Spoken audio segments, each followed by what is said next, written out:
So today we're talking with Katie Baird, who is the founder of Baird Coaching and is also a career coach at Think Development. Katie, thanks so much for joining me. Morning, Jenny. Great to be here. So today we're going to be talking about your work as a career coach, and I would love for you to just share a little bit about your path to coaching. I think it's a great question. Everybody seems to have their own story and they're all very telling. My path to coaching actually starts on the client side. So when I was in strategy consulting with Deloitte, I had a really phenomenal peer group of colleagues. We were up for probably one of the more significant promotion milestones within the firm. And I noticed that amongst my peers, they had this confidence and poise with which they could articulate why they wanted to go down this path, what their value was. And frankly, they were running circles around me and how I was thinking about my story and what I wanted to do with the firm. And I realized the one thing I did not have in common with them is that they all had coaches. So I was like, well, let me look into this. So that is when I myself began working with a coach for about a year and a half, found it really empowering and transformative. From there, in terms of the work I was doing at Deloitte, I actually found my way to an initial coaching program where I got my PCC certification here in Houston at Rice University, because the work I was doing at Deloitte was really focused on running workshops and facilitating sessions for C-suite clients of the firm. And I thought, from a skills perspective, what can I potentially borrow from the coaching field to be a better facilitator? Went into that thinking it was purely for professional development. Turned out to be a little bit more than that. Loved it. And then spent, honestly, probably close to 2 or 3 years seeking out mentorship opportunities, took a sabbatical from Deloitte to work with other coaches, wanted to sort of refine where I wanted to focus, what my ideal client was, and think through, could I see myself doing this full time? Is this the right move for me? And ultimately made that leap in full a couple years ago, and have very much so, I think, continued the logical focus from the work I loved at Deloitte around transitions and helping really motivated, highly self-aware professionals just accelerate their growth and move with relative ease into the next level. It's never perfect and without bumps, but I think having a coach and a sounding board for those important inflection points is really valuable. I think one of the things that strikes me about what you said at the end is taking such a long period of time to confirm that this is really where you wanted to go, and to build those skills and think about who you can best serve. I did that as well, and I don't think that's always the path of most coaches I see out in the market. I completely agree. And I think, I know it's content we've talked about recently, but just the proliferation of coaches, and I think how the industry has even evolved in the past 3 to 5 years. It's an unregulated market. And just like being a consultant, I guess I hopped from one saturated world to another. It's easy to call yourself a coach. It's easy to call yourself a consultant. It is a lot harder to truly own your own business, have a viable business model, and be, I think, competent and credible at what you do. And so that was really important to me, that I wanted to take that time and make sure that it was providing value for me and the ideal clients that I wanted to be working with. Well, it's a nice segue into thinking about what a career coach actually does, because there are a lot of coaches. We all have our own unique way of approaching things, different business models, different markets that we serve. So tell me a little bit about, in your business, what does your day-to-day as a career coach actually look like? Probably similar to consulting in that every day is different. What I love about being in this space and being a business of one is it's my 24 hours, it's my schedule. I'm saying yes to what I want to, when I want to. The first kind of, I think, primary piece of my day is what most people think of one-on-one sessions like this, oftentimes over Zoom with a client that I have a medium and long-term relationship with. So I only work with clients on an engagement basis, meaning we're contracting upfront for a set number of sessions, because there is a very clearly defined, scope and outcome we're driving towards as it relates to navigating career change, leadership development, transitioning into that role. So that takes up a solid chunk of my time. Obviously, as a business of one, you are your marketing department. Well, you can be. I am, my business development funnel. I am my marketer. I am my accountant, and all those great things. So there's sort of the back end that always needs to be, I think, maintained and building a pipeline of clients. So that can take a variety of forms. For me, that might be, is there a speaking engagement that I am involved in? Am I leading a workshop series at a business here in Houston? Am I doing any team or group coaching for, a former client's leadership group, as an example? So I think there's a variety of ways for me that my work has evolved and really built on the one-on-one sessions, but that still is the majority of how I am spending my time. Outside of that, I love learning. And I think that's what's super exciting about this field is you can draw on inspiration and new tools and resources from so many different industries and thought leaders and perspectives. So sort of staying current on research and what is happening with the field, especially as it relates to like a corporate environment or systems and organizations, is really important to me. So I just actually got this book in the mail yesterday. It's about measuring the mist. So that's super important to me, is how do we take our work in coaching and make sure that a client feels like there's a really tangible outcome and impact. I'm always trying to tie back our work to, okay, what are the behaviors and skills that are evolving or you're focused on changing as it relates to, your goals. And this author, Ryan Brown, he is on the faculty at Rice and was part of my initial coaching program. They do a lot of quantitative research there. So this is something I'm about to dig into as an example, and that is a part of my day. I love that. I saw your LinkedIn post this morning about, the 2-day workshop you just did, and that you do pottery in your spare time, which I didn't know, and I think we should talk about. I should have brought a piece to show off, like show and tell. No, it's really fun, and I picked it up on a whim before COVID, the pottery. Had done it. I think my mom had signed me up back in kindergarten. I think she was really disappointed with like the pinch pot I came home with. And I had always like fond memories of that extracurricular as a child. And there's a great family-owned studio not too far from me in Houston who offers beginning classes a couple times a week. And it's been a fun way to meet new people and like do something artistic and without real consequence, and I guess decorate my house in the process. Yeah, we'll have to talk about that offline. I'll send you some pictures later. Perfect. So one of the things you mentioned was that when you're working with clients, you work with them on kind of a set engagement. And that's a question I get all the time from people, like, why can't I just do one session? Or, I just want to focus on this one topic and talk to you for 60 minutes. And it's often not as small of an issue as they think it is that they want to solve. So like, tell me a little bit about why do you work with people in a long engagement, and how did you choose the right kind of length of time? I think there are a lot of models out there, and I landed on mine based on just my own experience with clients and what I was seeing as sticky and most consistently delivering on the results that the clients wanted.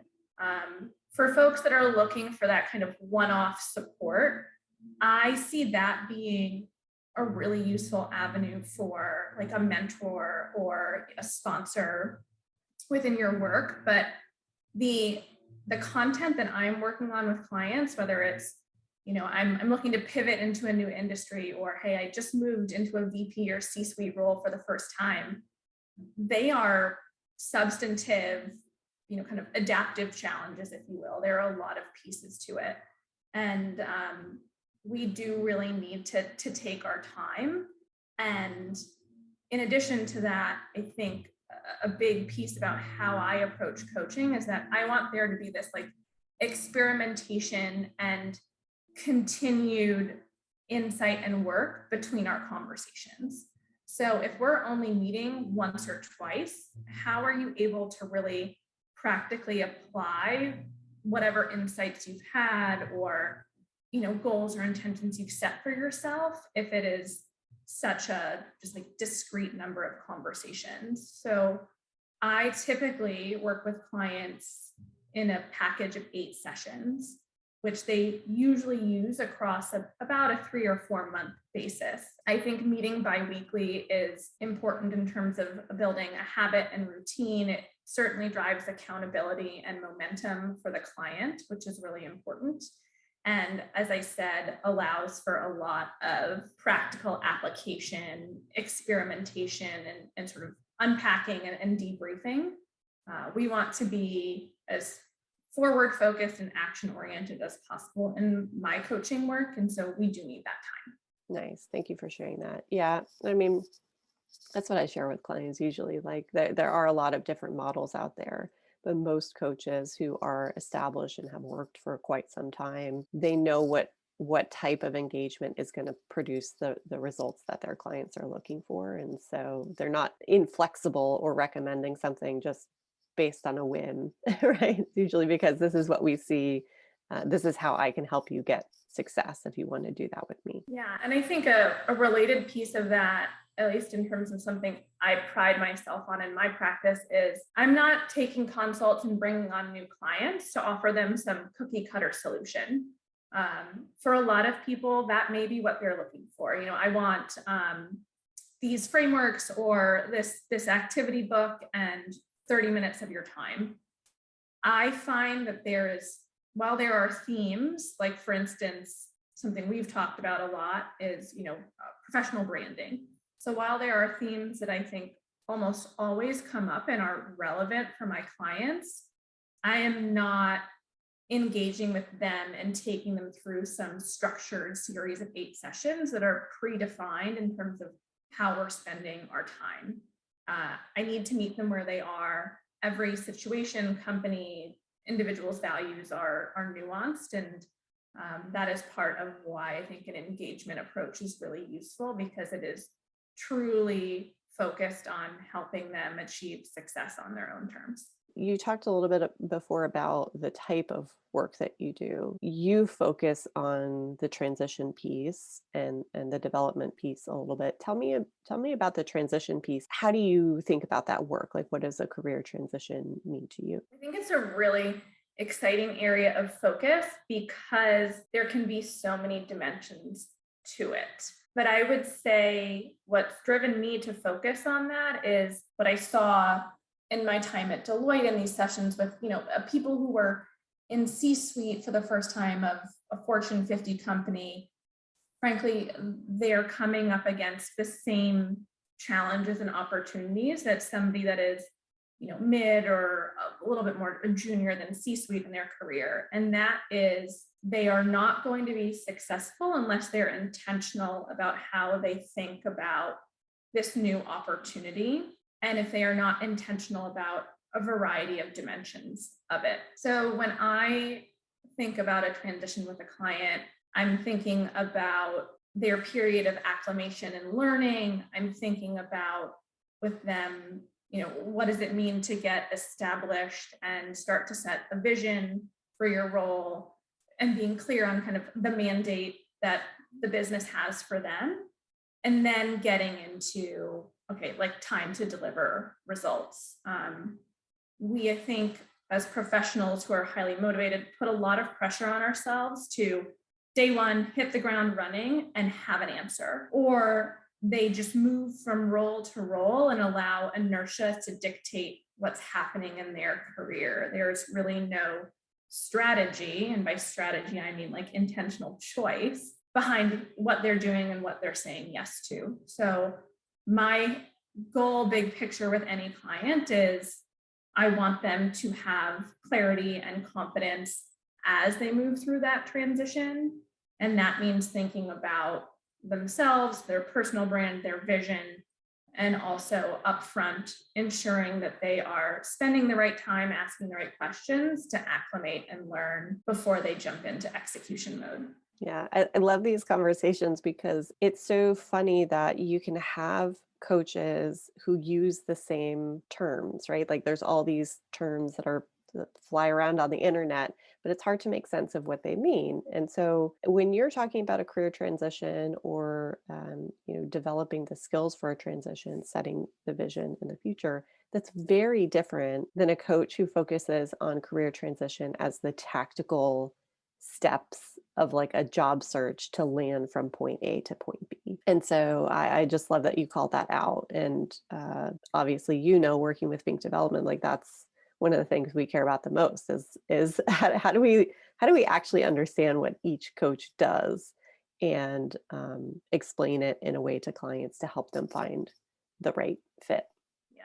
And I think there's so much value in understanding, what the coach means and how networks like yours can support somebody, because we do still tend to speak in a lot of business jargon that is easy to interpret in any which way.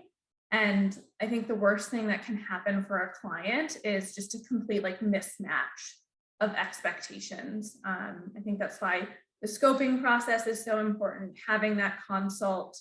To me, one of the things I always look for in a consult is what kind of questions is the client asking of me? And what does that tell me about either their readiness for coaching or their understanding of the role that coaching may play in, the goals that they have outlined for themselves.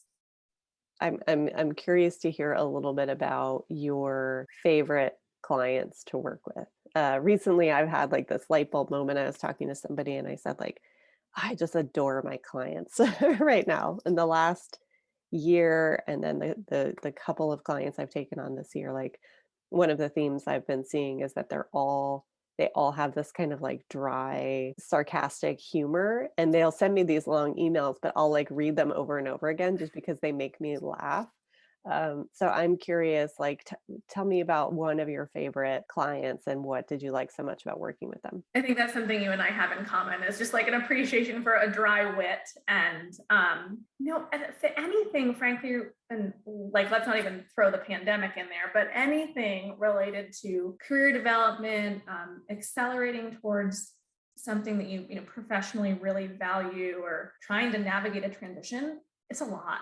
And I think if you can laugh and be human and have a really strong bond and rapport with somebody like a coach, it can make all the difference. So I hear you. I do love my clients who take advantage of emailing me, and we'll send articles or podcasts back and forth. I think there's so much that truly invested clients can get out of a coaching relationship outside of their 45 or 60-minute bi-weekly sessions. So I hear you on the emails that make you laugh. A favorite client. So not playing favorites here, people, if anybody tunes in. But I think one individual that is kind of emblematic of how I work and what I value in a coaching client relationship is a woman I've actually worked with on and off for several years. If you can get to that point with a client that they know when they can benefit from coaching, I think that's the dream for me, and was a big draw leaving consulting. Was I didn't want to have a transactional relationship of let me give somebody an answer and flip it over the fence and we'll see what happens. I wanted to kind of be there in lockstep, supporting a client, but letting them really guide what the answer was. So with this particular client, she, when we first started working together, she had come to me after, it had to been like more than 15 years at one of the FANG companies, had worn a lot of different hats, and was interested in challenging herself in a new way. So was looking to transition into a pretty senior like operator role, kind of COO type position in a much smaller startup space. So that is how we started our work together. We've since worked with her across a few other transitions, One being coming back to work as a working mom for the first time, which is such an amazing kind of transformation to support for people as well. And then more recently, it's been thinking about her brand and sort of transitioning into more of, I would say, like a leader on a national level. So thinking about what sort of board or other kind of involvement does she want to have to grow professionally and grow in different ways that maybe her day-to-day job can't service her. But regardless, across any of those topics, what I think has been really awesome in my eyes is that she loves tough questions. So she comes with a really kind of clear scope of how she wants to spend our time, each conversation, an idea of, what she's looking for. Is it clarity? Is it an action plan? What are we trying to accomplish in our time together? And she really wants me as a coach to challenge her. I think one of the things she speaks about a lot is that I can help accelerate her thinking. It makes her feel, she said, like less lonely in this really kind of senior environment where she doesn't necessarily use her peer leadership group as a safe sounding board in the same way. So that's something I have valued about her. And more broadly, I think is the hallmark for me of a really great coaching relationship, is that they are there to trust the coach to help them thrive and produce new insights, but they are still really committed to doing the work. I love how you mention, some of your clients might be bringing things to the table as well, like beyond their own capacity to do the work and be in it and be willing to be challenged or to get good feedback. They're bringing things to the table, bringing things to the relationship as well. And as coaches, we're always learning from what people are bringing to the table. So I'm curious, like, what is something that one of your clients has brought into a coaching relationship that's made you walk away and say, like, oh, that's something that's really interesting, something I want to learn more about, or it's made you question your approach or other things that you think about? This is probably a fairly, timely answer to this question. I work with an executive recruiter who I do some group coaching with her for various programs she runs and clients she then places into senior roles. And one of my clients in this group coaching environment recently came to me and we had a conversation that then kind of flowed back into the next group coaching session around like the limitations of binary thinking. And he is struggling, like so many business leaders, with the great resignation, and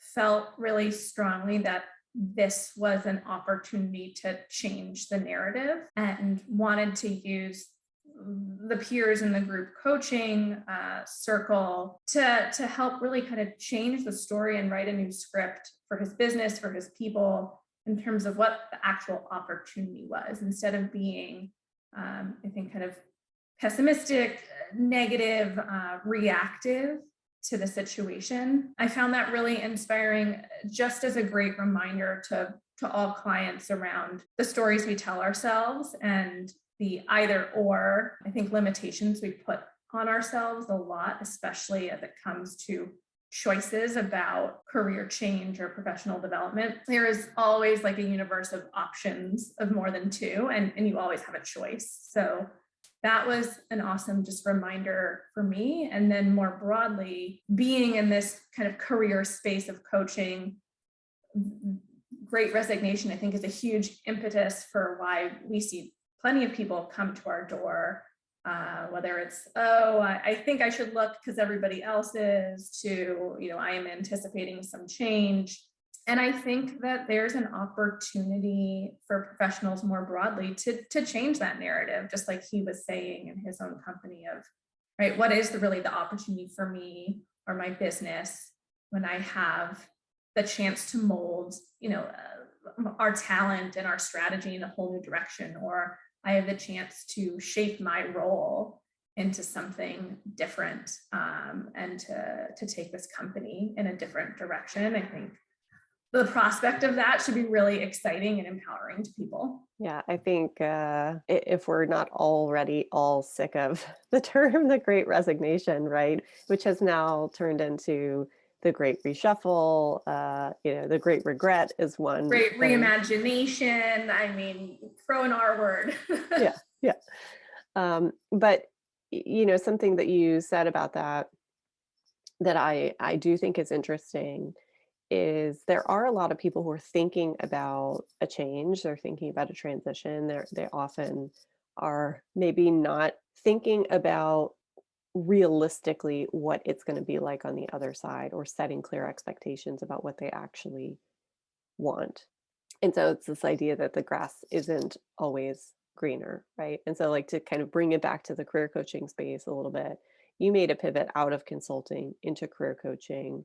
What was, what did you find to be a really difficult part of making that transition, or a difficult part of your work today that you still have to spend time navigating, or thinking about how to manage? I think everyone always will have some rose-colored glasses on about any aspect of this, and myself included. I don't know that you can get a more drastic change than going from like a 300,000 person global corporation to a business of one, but that's what I did.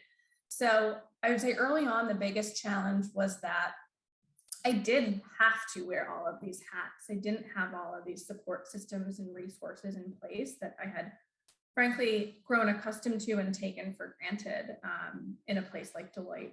So that was huge for me. I think historically I would have maybe doubted my ability to be the accountant, to be the marketer, but it was such a fun challenge, and no wasn't an option. So I learned a lot through experimentation. I learned so much, and I can't say enough about like having a support network of other coaches who were maybe a few years ahead of me, or had taken different approaches to their practices. I really valued having that community. Think Development has totally served that capacity as well. So that was really helpful. I think beyond that, something that is honestly like still a challenge for me is this idea of like giving too much of yourself to your clients. So I think my innate way of operating is I like to help people. I'm curious. I like to ask questions, and I'm just kind of a giver. Like that's my love language. And I think you can see in coaching where that can be like a slippery slope. So I pride myself on being accessible to my clients, always sort of having them top of mind if I come across something that I think is relevant or useful, being a connector of ideas and people. And I think that is part of what differentiates me, or at least keeps clients wanting to invest in a coaching relationship with me. But that can easily turn into, oh, like, let's have Katie do the work for me. Or I'm hiring a coach because she's going to figure it out. She's going to write my resume. She's going to help, change the story that's out there about me and my network. No, I can't do that. I shouldn't do that, and I won't. But because of the giver in me, I tend to, I think, always want to be on and available and helping. And that is not beneficial to anybody. Yeah, it's such a great point. I mean, it's definitely one of the things that I have seen most coaches struggle with is most people go into coaching because they like the idea of coaching. They want to do the coaching work, but they don't realize that they have to also run a business and wear all the hats of running a business, which is, people may not love it. They may not have that skill set. They may not have the stamina to do that. And so there's a lot of ways to come out of that and still think about doing coaching. But yeah, I've certainly seen that be a really big challenge for most coaches. Yeah. And I think, it's kind of drinking your own Kool-Aid in that I find so many clients who are talking about, how do I say no? How do I think strategically about saying yes to the right things that align to my vision? They amplify my brand. They're, helping me achieve what matters to me. And I always need to be applying that mindset myself. So I think, for example, currently, I am not a web developer. I am not a whiz at those things. So I'm starting like a website refresh, and I'm not doing that. I am hiring somebody who I trust and deeply respect their work, that we can collaborate on it, but that should and will squarely stay with her, because that is just not highest and best use of my time, and no one's going to get the right ROI out of that. So It's smart. My partner call when I get into the weeds of making changes on the website, my partner calls it moving tiny boxes around because I don't exactly know what I'm doing. I kind of think that it's fun and I like the challenge and it allows me to like process, but there is no universe where I should be moving tiny boxes around on my website. So I want to end with one question for you. Before we do, I do want to highlight that I'll be having more conversations with other coaches. So if anyone else is, hopefully you're watching and hopefully this was helpful. If you have questions that you would like me to ask other coaches in these conversations that you're dying to have answers to, pop them in the comments below and then we'll know what to ask. And so my last question for you, Katie, is, I'm a big proponent of connecting with others in our careers, not only to grow and learn, but to advance as well. Who are you interested in connecting with in the year to come? okay, so this is super aspirational, and probably blends like personal interest and professional goals. So I am super fascinated by kind of the venture capital world, specifically efforts to invest in female founders. Frankly, at any level, I think there's a huge economic opportunity to shift the fabric of this country by empowering women, making them financially literate, and supporting their ideas. So that's something I like to follow on podcasts and articles and companies in my free time. And I recently was thinking, what an amazing place to take my business. There are so many venture capitalists out there that are funding new founders who have had no experience before, and I mean none, leading people, being a CEO, working with boards. And I think there is probably such an awesome opportunity to partner with some of these even boutique VC firms and just help them further invest in their investment by bringing coaching to the founders and kind of the leaders that they are giving money to. I hear anecdotally and through friends who have moved into the startup space of, just the layers of challenges of that transition of moving from, a small entrepreneur to a venture-backed company. And I think there's probably a lot that could be done to support those leaders in such a transition. So I think that would be really awesome to talk to any venture capitalists who want to further put their money where their mouth is and hopefully guarantee even better outcomes for their investments by setting up those founders for success. Ooh, I love that. I am like, my wheels are spinning. I'm like, Awesome. okay, who do I know? I love it. We'll put it out there in the universe, and we'll see what happens. That's great. Well, on that note, thank you so much for joining me today. It was really helpful. This was fabulous. Thank you for having me. I hope you get to finish your coffee while it's hot, and happy to do this again soon. Oh, great. Thanks so much.